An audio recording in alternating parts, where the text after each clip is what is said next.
Hello friends, welcome back to my channel technical show time. Friend, जैसा कि आप लोग जानते हैं कि संडे को मैं एक वीडियो लेकर आता हूं। आप लोग कमेंट बॉक्स में कमेंट करके जो क्वेश्चन मुझसे पूछते हैं, जो आपके डाउट होते हैं, उनके रिप्लाई मैं संडे के वीडियो में करता हूं। तो फ्रेंड्स, आज संडे है नहीं, आज संडे नहीं है, आज मंडे है और इसके लिए मैं आप लोगों से माफ़ी चाहता हूँ कि कल मैं संडे Q&A वीडियो अपलोड नहीं कर पाया। किसी रीज़न से मैंने काफ़ी कोशिश की कि टाइम मिल जाए और मैं अपलोड कर दूं, लेकिन उस टाइम मुझे वीडियो शूट करने का भी कल टाइम नहीं मिल पाया। तो उसके लिए मैं आप लोगों से माफ़ी चाहता हूं। तो संडे Q&A जो वीडियो है वो मैं यहां पर आज अपलोड कर रहा हूं। तो चलिए फ्रेंड, शुरू करते हैं। सबसे पहला क्वेश्चन लेते हैं भावना जोशी जी का। ये लिखते हैं कि सर TU8570 55 इंच में भी पैनल प्रॉब्लम है क्या, या कोई और प्रॉब्लम? इसमें कितना रिफ्रेश रेट है? मैंने देखा है कि इसमें पिक्चर क्वालिटी लगभग QLED टीवी की तरह है। भावना जी, जो TU8570 मॉडल है, अब इसका 43 इंच का वेरिएंट हो या फिर 55 इंच का वेरिएंट हो, दोनों ही मॉडल में dual colour temperature LED backlight technology use की गई है, जिसकी वजह से इन टीवी में लाइट ब्लीडिंग का इशू देखा जा रहा है। हालांकि 55 इंच में बहुत ज़्यादा लोगों ने कंप्लेन नहीं की है, मोस्टली 43 इंच वेरिएंट में ही कंप्लेन की है। लेकिन 55 इंच मॉडल में भी इस तरीके की जो लाइट ब्लीडिंग की कंप्लेन है वो रिपोर्ट की गई हैं। पिक्चर क्वालिटी डेफिनेटली TU8570 की काफ़ी अच्छी है। अगर पूरी स्क्रीन पे वाइट कलर का सीन आ रहा है, जो ब्राइट सीन आ रहे हैं, वहाँ पे लाइट ब्लीडिंग का इशू ज़्यादा नोटिस नहीं किया जाता है। लेकिन अगर डार्क सीन आ रहा है या फिर कुछ मूवीज़ आ रही हैं जिसमें ब्लैक बार होते हैं, सिनेमा स्कोप होता है नीचे और ऊपर साइड में बीच में स्क्रीन होती है, तो उसमें अभी लाइट ब्लीडिंग के इशू काफ़ी ज़्यादा देखे जाते हैं। तो वो लाइट ब्लीडिंग का इशू डार्क सीन में उतना ज़्यादा अच्छा नहीं लगता है, बहुत ही वो इरिटेट करता है। तो 55 इंच मॉडल में भी इस तरीके की कंप्लेंट देखी गई हैं। अगला क्वेश्चन पूछा है रविंद्र महाजन जी ने। ये लिखते हैं कि sir, which is the best 50 inch TV who runs all Android function such as YouTube, Google, WhatsApp as fast at mobile phone? I want purchase new TV in Diwali. Ravindra Mahajan ji, आपको मोटोरोला 50 इंच टीवी इस time मिल जाएगा। बाकी जो और TV better है तो वो इस टाइम मार्केट में अवेलेबल है ही नहीं। तो जो अब एक ऑप्शन रहता है यहाँ पर मोटोरोला 50 इंच का, तो वो काफ़ी अच्छा एंड्रॉयड टीवी है। डेफिनेटली आप इस टीवी को परचेज कर सकते हैं। अगला क्वेश्चन पूछा है अविन अप्पू जी ने। ये लिखते हैं कि is it better to go with 43 inch full HD variant of LG, Samsung और Sony, else go with 43 inch 4K variant of Vu, Hisense, TCL etcetera, as both category are similarly priced? Avin Appu ji पूछ रहे हैं कि इन्हें 43 inch का LG, Samsung, Soni का full HD TV ले लेना चाहिए या फिर view ultra 4K, view Hisense और TCL का 4K टीवी परचेज करना चाहिए, क्योंकि दोनों के ही प्राइस यहाँ पर सेम है। तो अविन अप्पू जी, अगर आपको 4K टीवी में ज़्यादा कोई इंटरेस्ट नहीं है, 4K मूवीज़ वगैरह आपको नहीं देखना है, तो फिर आप फुल HD वेरिएंट परचेज़ कर सकते हैं LG, सैमसंग, सोनी का। डेफिनेटली वहाँ पर आपको काफ़ी अच्छी सर्विस मिल जाती है, पिक्चर क्वालिटी भी वहाँ पर काफ़ी अच्छी आपको मिल जाती है और वहाँ पर ज़्यादा हेडेक भी नहीं रहता, सर्विस भी आपको काफ़ी बेटर मिल जाती है इन बजट ब्रांड कैटेगरी के कंपैरिजन में। तो अगर आपको 4K टीवी में ज़्यादा कोई इंटरेस्ट अगर नहीं है, तो फिर आप डेफिनेटली LG, सैमसंग, सोनी का ही टीवी फुल HD वाला परचेज करें। अगला क्वेश्चन पूछा है द्रव्यन भटनागर जी ने। ये लिखते हैं कि सर, मैं 4K टीवी लेना चाहता हूं, लेकिन समझ में नहीं आ रहा है कि बजट टीवी लूं या ब्रांडेड टीवी 55 इंच में। भटनागर जी, मैं आपसे यही कहना चाहूँगा कि अगर आपका बजट अच्छा है तो डेफिनेटली आपको ब्रांडेड टीवी ही परचेज करना चाहिए। हालांकि ब्रांड तो सारे ही हैं, लेकिन कुछ लीडिंग ब्रांड हैं LG, सैमसंग, सोनी, पैनासोनिक, तो इनकी सर्विस अच्छी रहती है, इनकी क्वालिटी अच्छी रहती है, इनके कंपोनेंट्स भी अच्छे हाई क्वालिटी के होते हैं। तो डेफिनेटली आपको ये टीवी परचेज़ करना चाहिए अगर आपका बजट अच्छा है। बजट अगर आपका कम है तो फिर आप जो बजट कैटेगरी के टीवी हैं उन्हें आप परचेज़ करें। अगला क्वेश्चन पूछा है लखविंदर सिंह जी ने। ये लिखते हैं कि 1 लाख तक बेस्ट टीवी बताओ सर जी।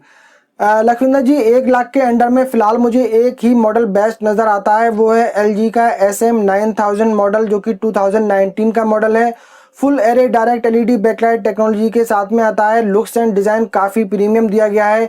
डॉल्बी विजन, डॉल्बी एटमॉस का सपोर्ट इसमें आपको मिल जाता है और 40 वाट का साउंड आउटपुट यहाँ पर आपको मिल जाता है। Web OS operating system, magic remote और भी बहुत सारे फीचर आपको इस टीवी में मिल जाते हैं और ये करीब आपको 80 to 90,000 के आसपास मिल जाएगा। अभी कुछ दिन पहले ही हमारे एक सब्सक्राइबर ने परचेस किया है 85,000 में फ्लिपकार्ट से।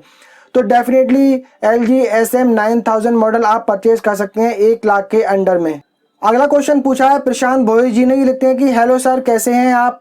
बहुत रिसर्च करने के बाद मैंने LG 55SM8600 और 55SM9000 शॉर्टलिस्ट किए, लेकिन बजट इशू के कारण मैंने 55SM9000 को ड्रॉप कर 55SM8600 सिलेक्ट किया। आपने तोशिबा 55 इंच का रिव्यू किया और तोशिबा का 55 इंच फुल एरे LED होने के कारण अब मैं कंफ्यूज हूँ कि LG 55SM8600 या फिर तोशिबा 55 इंच लूँ।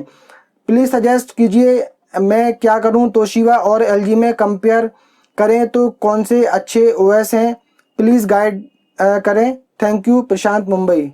प्रशांत जी, जैसे कि मैंने अपने पिछले कमेंट में बताया, LG का SM9000 मॉडल ही बेस्ट है, लेकिन अगर आपका उसके लिए बजट नहीं है तो यहाँ पर मैं आपको सजेस्ट करूँगा कि आप SM8600 और SM8100 जो मॉडल हैं, इन दोनों में से कोई भी परचेज़ ना करें, क्योंकि इसमें एज LED बैकलाइट टेक्नोलॉजी दी गई है। काफ़ी सारे लोग इसमें लाइट बीडिंग के इशू की कंप्लेन करते हैं। लोकल डिमिंग फीचर भी LG के एज LED टीवी में बहुत ही बेकार तरीके से काम करता है। जितने भी LG के ऐसे टीवी जिसमें एज LED बैकलाइट टेक्नोलॉजी दी गई है, उसमें लोकल डिमिंग फीचर अगर दिया गया है तो वो बहुत ही बेकार तरीके, बहुत ही बुरा है वो। मतलब LG को उसको डेफिनेटली इम्प्रूव करना चाहिए अगर उसे एज LED बैकलाइट टेक्नोलॉजी अपने टीवी में देनी है तो यहाँ पर मैं आपको कहूँगा कि ये टीवी आप परचेज़ ना करें।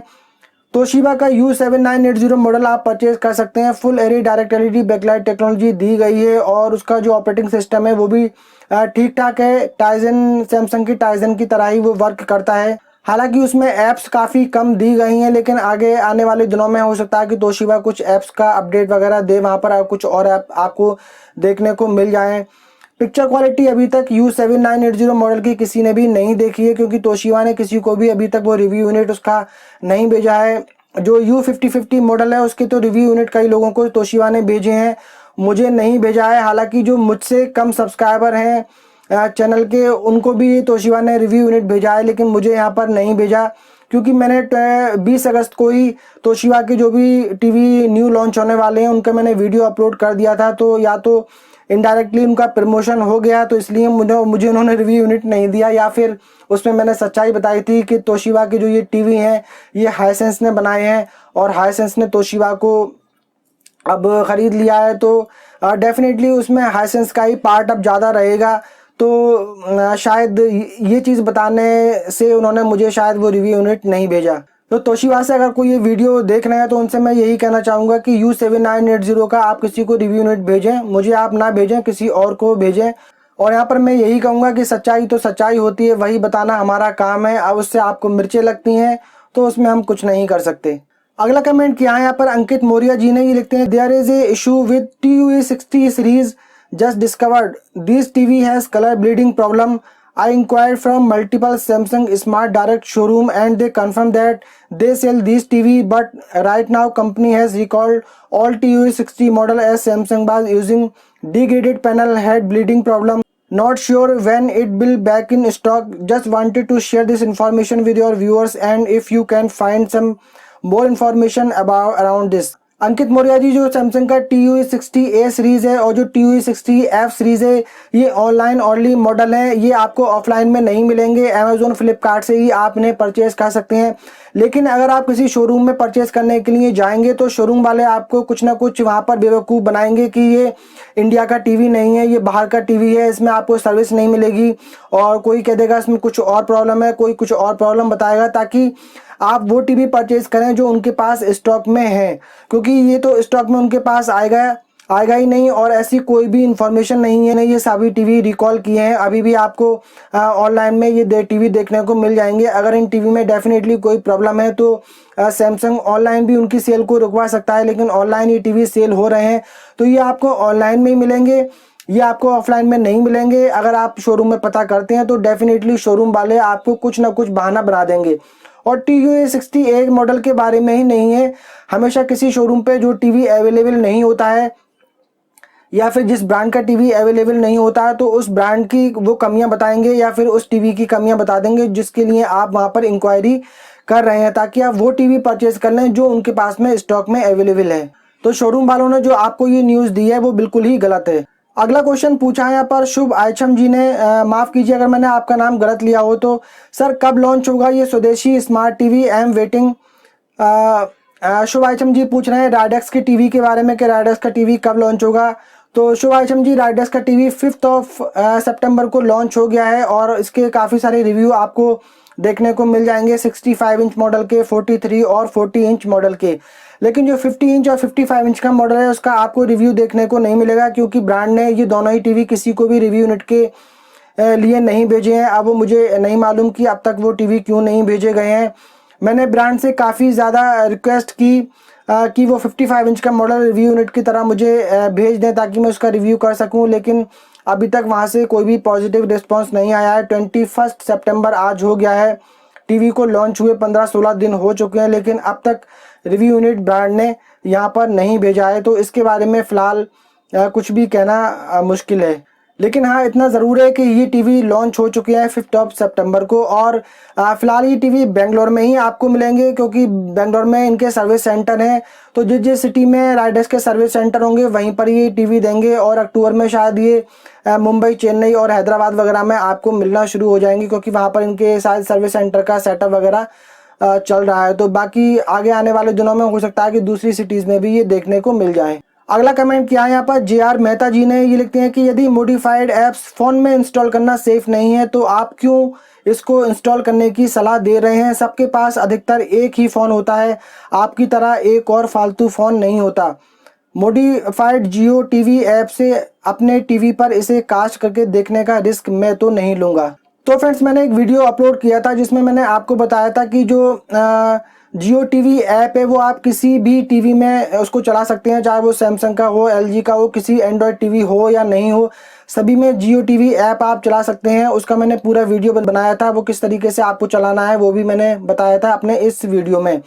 तो जो उसमें मैंने ये बताया था कि वो मॉडिफाइड ऐप है, और उसको आपको जो आपका पर्सनल फ़ोन है जिसमें आप ऑनलाइन पेमेंट वगैरह करते हैं, अपने बैंक डिटेल आप उसमें रखते हैं, तो उस फ़ोन में आप उसको इंस्टॉल ना करें, क्योंकि मॉडिफाइड ऐप है, उसमें कुछ भी मेल वगैरह डाल दिए जाते हैं, हो सकता है आपको फ़ोन को वहाँ पर हैक कर लिया जाए। तो मैंने ये बताया था कि कोई ऐसा फ़ोन हो जो आपके पास में बेकार पड़ा हो, उसमें आप उस ऐप को इंस्टॉल करके और उसे अपने टीवी पे जियो टीवी ऐप को उसके थ्रू चला सकते हैं। तो यहाँ पर मेहता जी का कहना है कि मैं ऐसी ऐप के बारे में क्यों बता रहा हूँ। तो बहुत सारे लोगों ने उसके बारे में क्वेश्चन किया था कि हम LG के टीवी में जियो टीवी ऐप कैसे चलाएं, सैमसंग के टीवी में कैसे चलाएं। तो इसलिए मैंने उसकी सर्चिंग करके और वहाँ पर वो वीडियो अपलोड किया, और काफ़ी सारे उस पर पॉजिटिव रिस्पॉन्स भी मिला है। और रही बात कि मैं ये क्यों बता रहा हूँ, तो देखिए, आपने देखा होगा कि इंडिया में शराब बेची जाती है, गुटखा, पान, बीड़ी सब बेचा जाता है, और वहाँ पर लिखा जाता है this is injurious to health, और इसे गवर्नमेंट ने बेचने की इजाज़त दे दी है। तो सेम वही चीज़ है कि अगर एक चीज़ के बारे में हमें पता है कि ये चीज़ जानलेवा है, फिर भी वो चीज़ बेची जा रही है, गवर्नमेंट ने उसको बनाने की इजाज़त इंडिया में दी है, गवर्नमेंट ने उसको सेल करने की इजाज़त इंडिया में दी है।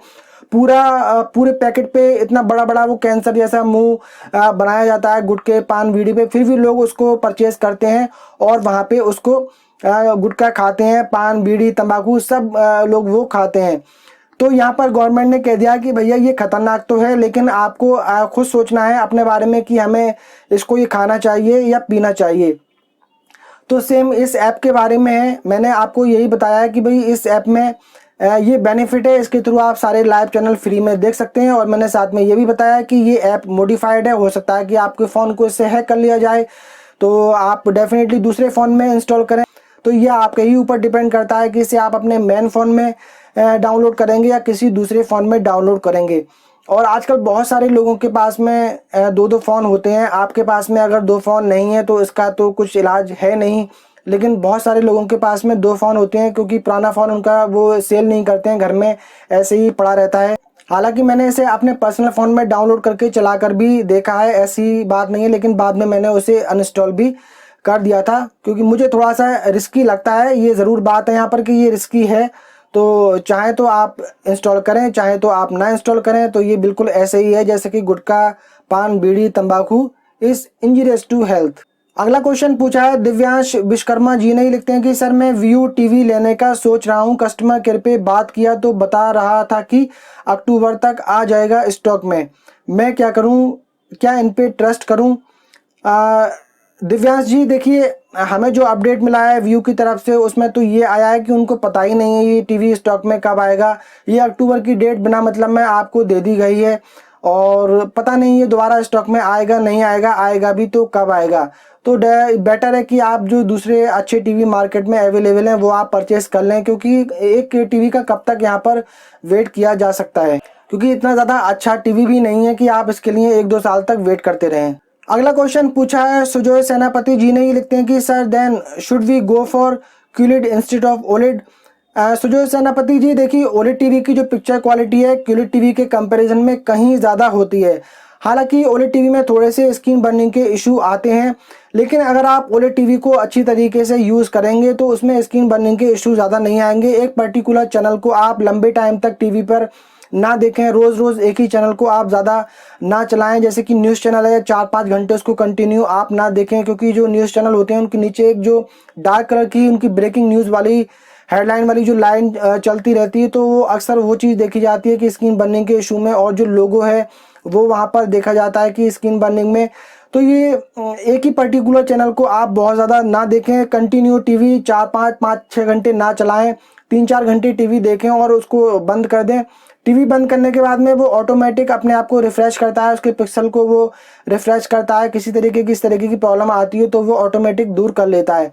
तो ओलेड टीवी को अगर आप अच्छी तरीके से यूज़ करेंगे तो स्क्रीन बर्निंग के इशू उसमें नहीं आएंगे। क्यूलेड टीवी से कंपैरिजन अगर करते हैं तो ओलेड टीवी की पिक्चर क्वालिटी क्यूलेड टीवी के कंपैरिजन में बहुत ही ज़्यादा बेटर है। अगला क्वेश्चन पूछा है सुहेल चौधरी जी ने, ये लिखते हैं कि सर वियतनाम में टीवी लेने चाहिए या नहीं। तो ये है सैमसंग TUE 60A के बारे में क्वेश्चन। सैमसंग TUE 60A के जो मॉडल इंडिया में सेल हो रहे हैं तो कुछ लोगों के पास में वो मेड इन वियतनाम पहुंचे हैं और कुछ लोगों के पास में वो मेड इन इंडिया पहुंचे हैं। तो यहाँ पर मेड इन वियतनाम लेने में कोई भी परेशानी नहीं है, सैमसंग का ही टीवी है, उसकी भी सर्विस आपको सैमसंग दे रहा है। सैमसंग के ऑल ओवर वर्ल्ड में कई जगह इनकी मैन्युफैक्चरिंग यूनिट हैं, हर एक कंट्री में इनकी मैन्युफैक्चरिंग यूनिट होते हैं, क्योंकि स्टॉक को ज़्यादा इधर से उधर ट्रांसफ़र नहीं किया जा सकता, इसलिए ये हर जगह अपने मैन्युफैक्चरिंग यूनिट बनाते हैं ताकि उस कंट्री की सप्लाई वो वहीं से कर पाएँ। लेकिन कभी कभी ऐसा होता है किसी दूसरी कंट्री में डिमांड किसी प्रोडक्ट की ज़्यादा बढ़ जाती है और वहाँ पर उतना प्रोडक्शन नहीं हो पाता, तो जो दूसरी कंट्री है वहाँ से ये अपने वही सेम मॉडल इंपोर्ट कर लेते हैं। तो इसमें कोई भी प्रॉब्लम नहीं है, सैमसंग का टीवी है, सेम ही कंपोनेंट यूज़ किए गए हैं, चाहे वो मेड इन वियतनाम हो या फिर वो मेड इन इंडिया हो। अगला क्वेश्चन पूछा है प्रीतम पद्मानभा जी ने, लिखते हैं कि very informative video, thank you. Toshiba 65U7980 versus LG 65UM7290, which one should I go for. Pritam ji, I think आपको U7980 मॉडल ही परचेज करना चाहिए, यही मुझे बेटर मॉडल लग रहा है। Full array direct LED backlight technology के साथ में आपको ये मिल जाता है, तो डेफिनेटली काफ़ी अच्छी पिक्चर क्वालिटी यहाँ पर आपको मिल जाएगी। अगला क्वेश्चन पूछा है अर्नव रॉय जी ने, लिखते हैं कि IPS वर्सेस ADS पैनल कौन सा अच्छा है। अर्नव रॉय जी, ADS पैनल को कंपेयर करें IPS पैनल से तो ADS पैनल बेटर होता है, उसमें आपको कॉन्ट्रास्ट इशू काफ़ी अच्छा मिल जाता है, ब्लैक लेवल वहाँ पर आपको काफ़ी अच्छा मिल जाता है, कलर वगैरह भी आपको काफ़ी ज़्यादा ब्राइट मिलते हैं ADS पैनल में। जो IPS पैनल में थोड़ी सी प्रॉब्लम देखी जाती है कि ब्लैक लेवल वहाँ पे कम दिखता है और कॉन्ट्रास्ट भी वहाँ पर कम होता है, तो ये प्रॉब्लम ADS पैनल में आपको देखने को नहीं मिलेगी। IPS पैनल में वाइड व्यू एंगल होता है और इसमें जो ADS पैनल है इसमें वाइडर व्यू एंगल होता है, मतलब इसके जो व्यू एंगल हैं वो IPS पैनल के कंपैरिजन में भी बेटर होते हैं, तो ADS पैनल यहाँ पे बेटर होता है। और अभी बहुत सारी कंपनी इसको यूज़ नहीं करती हैं अपने टीवी में, नोकिया 55 इंच मॉडल में ही ADS पैनल आई थिंक अभी देखा जाता है। अगला कमेंट किया है मोनू गाना जी ने, लिखते हैं कि my 43 inch Hisense TV has stop working, मतलब डिस्प्ले चला गया है, बैकलाइट ऑन है but no display, sound is coming, have raised a warranty claim for now, have used for 1 month only, disappointed. Monu ji का कहना है कि जो उन्होंने हाईसेंस टीवी 1 महीना पहले ही परचेज़ किया है उसमें साउंड आ रहा है और वहाँ पे जो बैकलाइट है वो भी ऑन दिख रही है, लेकिन जो डिस्प्ले है वो पूरी तरीके से चला गया है, मतलब वहाँ पर पिक्चर जो है वो शो नहीं कर रही है। तो ये हाईसेंस के टीवी में डिस्प्ले प्रॉब्लम काफ़ी ज़्यादा देखी जा रही हैं। तो फ्रेंड चलिए आज के क्वेश्चन आंसर का सिलसिला यहीं पर ख़त्म करते हैं। उम्मीद करता हूँ फ्रेंड्स ये वीडियो आप लोगों को पसंद आया होगा, पसंद आया हो तो वीडियो को लाइक कर दीजिए, शेयर कर दीजिए। अगर आपने पहली बार हमारे चैनल पर विजिट किया है तो चैनल को सब्सक्राइब कर लीजिए, साथ में बेल आइकन को भी प्रेस कर दीजिए। मिलते हैं फ्रेंड किसी अगले वीडियो में, तब तक के लिए बाय बाय।